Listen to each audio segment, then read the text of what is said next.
오늘 우리가 읽은 본문 말씀은 스데반이 순교하기 전 했던 마지막 설교로 잘 알려진 본문입니다. 스데반이 왜 이 같은 내용의 설교를 하였는지를 우리가 알기 위해서는 바로 앞장인 6장 말씀을 우리는 자세히 살펴볼 필요가 있습니다.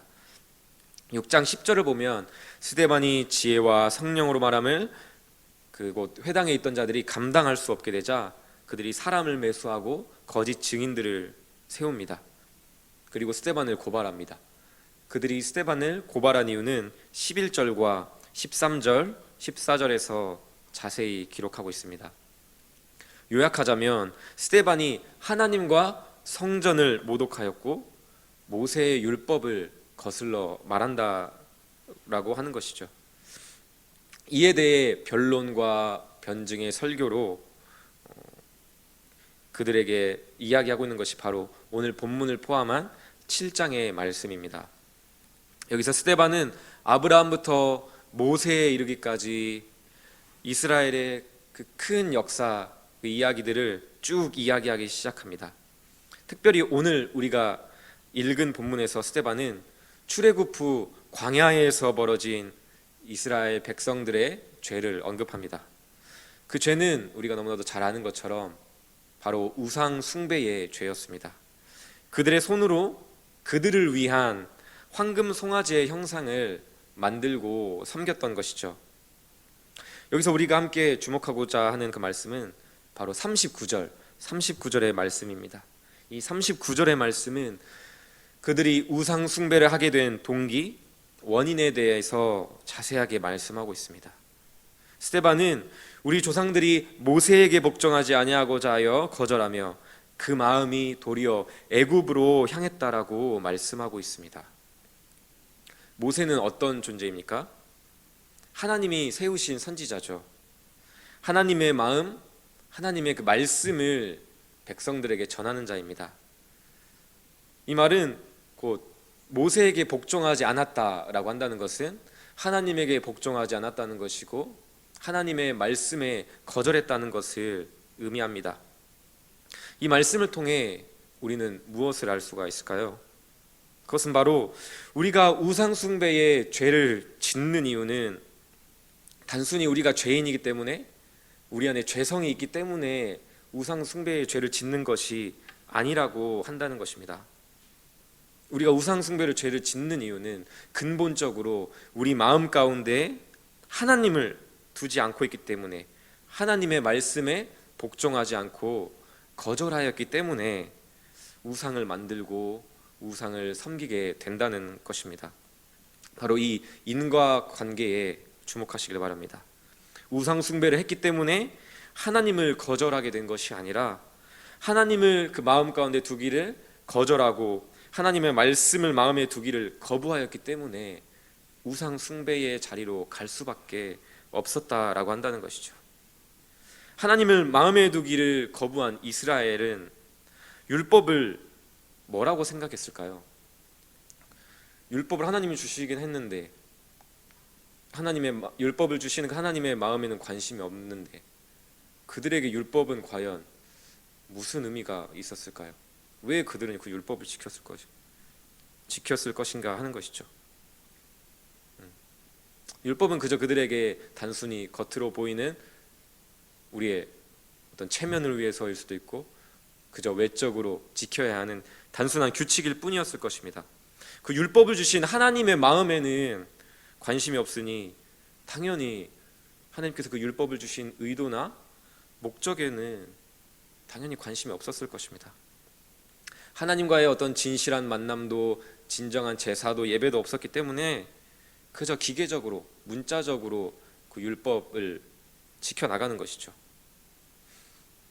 이 같은 하나님과의 우리와의 관계를 어쩌면 우리 삶에 가장 가까운 우리 가정에서 한번 생각해 볼 수가 있을 것 같습니다. 여기 남성분들도 많이 계시는데 우리의 가정에도 율법이 있습니다. 그 가정이 잘 화목하기 위해서 꼭 지켜져야 하는 율법이 있죠. 그건 뭘까요?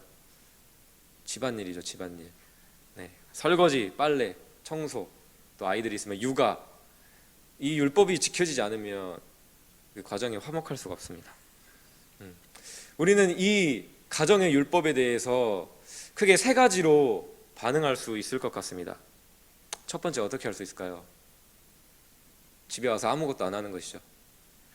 나도 힘들게 일하고 왔어. 피곤해. 나 좀 쉴래. 여보 알아, 혼자서 해. 잘하잖아. 이건 무엇입니까? 이렇게 하면 율법 폐기주의자죠. 예, 이건 율법 폐기주의로 가는 것입니다. 예. 두 번째 반응이 있습니다. 하라고 하니까 하긴 하는데 그 마음에 어떤 기쁨도 즐거움도 없는 것이죠.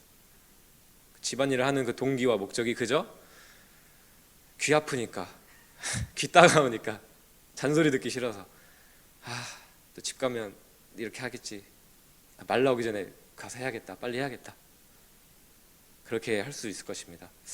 한편으로 우리 자매님들은 율법주의라도 좋으니 좀 했으면 좋겠다 라는 마음도 있을지 모르겠습니다. 그렇다면 마지막으로 가정의 율법인 집안일을 우리가 복음적으로 실천하는 길은 무엇일까요? 아내가 나 없을 때 얼마나 힘들었을까. 아내의 그 마음을 생각하며 그 율법을 주신 그 아내의 마음을 헤아리는 것이죠. 그 아내의 마음을 헤아리며 시키지 않은 그 집안일까지 그냥 수동적 순종에서 능동적인 그 적극적인 순종까지 나아가는 것입니다. 나한테 빨래만 시켰어. 빨래만 하면은 그것도 나쁘지 않죠. 근데 당연히 건조도 해야 되죠. 널기도 해야 되고. 거기까지 가면은 이제 정말 그 아내를 사랑하는 마음 가운데 그 아내의 마음을 헤아리면서 우리가 복음적으로 그 가정의 율법을 지킬 수가 있는 것이죠. 아내를 마음에 두기를 거부한 남편들은 복음적으로 집안일을 할 수가 없습니다. 마찬가지입니다. 하나님을 마음에 두기를 거부한 이스라엘 백성들은 율법을 지켰어도 지켰다라고 할 수 없는 것이죠. 하나님은 무슨 마음인지는 관심도 없는데. 그러니까 십계명도 우리가 그저 수동적으로 소극적으로만 지킨다면, 살인하지 말라 그랬으면 살인하지 않는 것으로 다 되는 걸로 생각하는 것이죠. 정말 우리가 그 하나님의 마음을 헤아린다면 어디까지 나아가야 됩니까? 누군가를 미워하고 살인하지 않는 것에 그치는 것이 아니라 정말 그들을 사랑하는 그 적극적인 실천까지 나아가야 되는 것이죠. 하나님과 하나님의 말씀에 복종하지 아니하고자 하여 거절하며 도리어 그 마음을 애굽과 우상으로 향했던 이스라엘 백성들은 그들이 눈에 보이는 우상을 만들고 숭배하였던 것처럼 눈에 보이는 율법의 외형만 중요시하며 율법의 본질에는 관심이 없었습니다. 그래서 오늘 스데반이 계속해서 지적하고 구약의 선지자들이 계속해서 이야기하고 있는 것처럼 선지자들이 계속해서 죄를 지적해도 깨닫지 못하고 거절했던 것이죠. 왜요? 자신은 잘 지키고 잘 믿고 있다고 스스로를 속이고 있었기 때문입니다. 그 문자적으로는 지키고 있으니까요. 하나님이 보낸 선지자들을 거절하고 하나님의 말씀을 거절했던 이 이스라엘 백성들은 결국 그들이 그토록 중요시하던 율법이 예언한 그리스도를 거절함으로 그들의 그 완악함의 절정을 보여줍니다. 이에 대해 스데반이 51절에서 53절에서 말씀하고 있습니다. 함께 다시 한번 읽겠습니다. 51절에서 53절 말씀입니다. 시작. 목이 곧고 마음과 귀에 할례를 받지 못한 사람들아, 너희도 너희 조상과 같이 항상 성령을 거스르는도다. 너희 조상들이 선지자들 중에 누구를 박해하지 아니하였느냐? 의인이 오시리라 예고한 자들을 그들이 죽였고 이제 너희는 그 의인을 잡아준 자요 살인한 자가 되나니 너희는 천사가 전한 율법을 받고도 지키지 아니하였도다 하니라.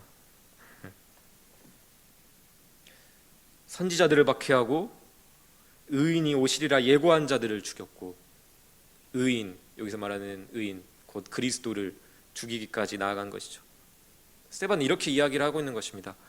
당신들은 율법의 외적 형식은 지켰을지 모르나 율법이 예언한 그리스도를 믿지 않았으니, 그리스도를 받아들이지 않았으니 당신들은 율법을 지키지 않은 자와 같습니다. 쉽게 말하면 율법주의는 곧 율법 폐기주의와도 같다라는 것을 이야기하는 것이죠.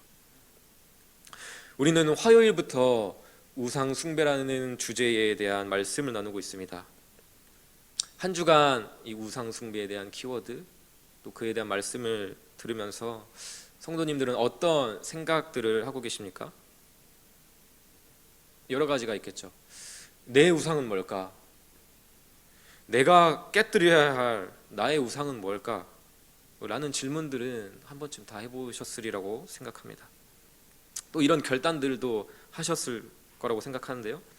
하나님, 꼭 2024년에는 내 안에 이러이러한 우상들이 이러이러한 우상의 문제를 반드시 해결하겠습니다. 내가 이렇게 결단할 수 있겠죠. 우상 숭배 죄를 올해는 짓지 않겠습니다. 또 한편으로는 매년 결단하고 무너지기를 반복하며 올해는 어떤 결단이나 고민도 없이 그저 자포자기의 상태에서 한 해를 시작하신 분들도 계실지 모르겠습니다. 방금 우리가 고민했던 또 생각했던 이 질문들, 이 생각들의 공통점이 있습니다. 혹시 무엇인지 아십니까? 그것은 바로 나의 마음에 주목하는 것입니다. 나의 마음. 내 우상은 뭐지? 내가 깨트려야 할 내 우상은 뭐지? 한편으로는 나는 안 변해. 이같이 나의 마음에서 출발하고 나의 마음에 주목하는 그 모든 생각과 행동은 심지어 그 말씀을 실천한다고 할지라도 우상 숭배의 길로 갈 수밖에 없다라는 사실을 기억하시길 바랍니다. 우리는 심지어 하나님께서 명하신 그 말씀에 순종하면서도 우상 숭배를 할 수가 있습니다. 제가 그랬습니다. 저는 대학생 때 음란이라는 그 우상을 끊어내지 못하고 있었습니다. 그래서 이렇게 간절히 기도했습니다. 하나님, 제 안에서 음란한 마음이 떠나게 해주세요 라고 집에서 무릎 꿇고 기도방석 깔아놓고 1시간이고 2시간이고 부르짖으면서 기도했습니다. 그 죄가 너무나도 싫었기 때문에.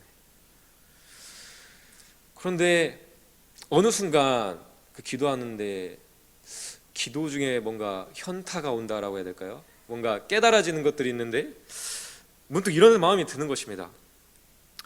내가 왜 이 죄를 끊고 싶은 거지? 내가 지금 왜 이 기도를 하고 있지? 그 본질적인 질문을 하게 되는 것이죠.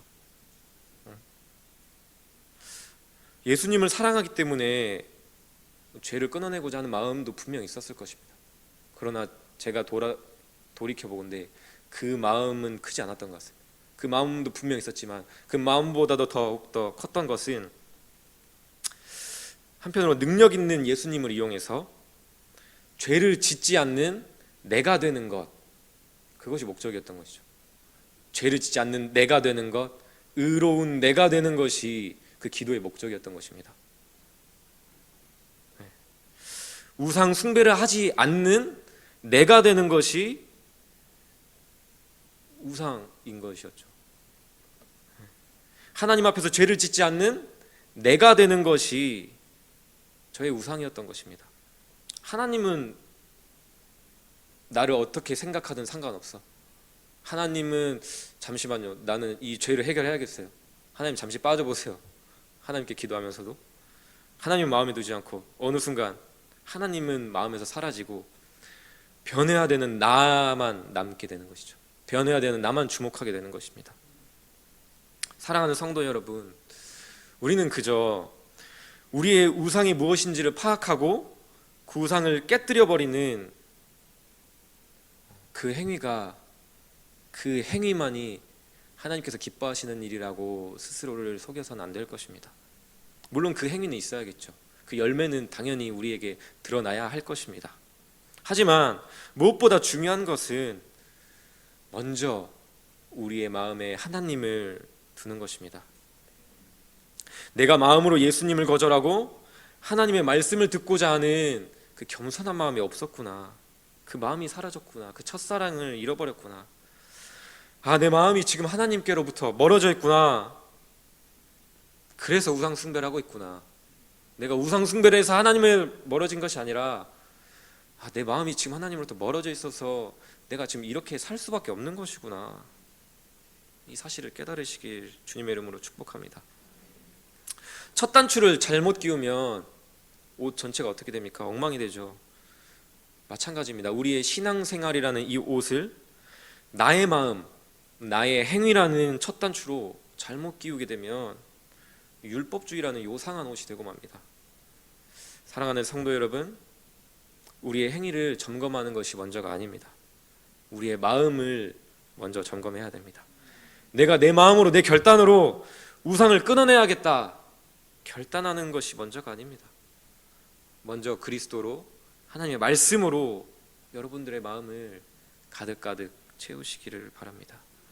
그리스도의 복음으로 시작해야 그리스도의 복음이라는 열매가 우리 삶에 맺혀집니다.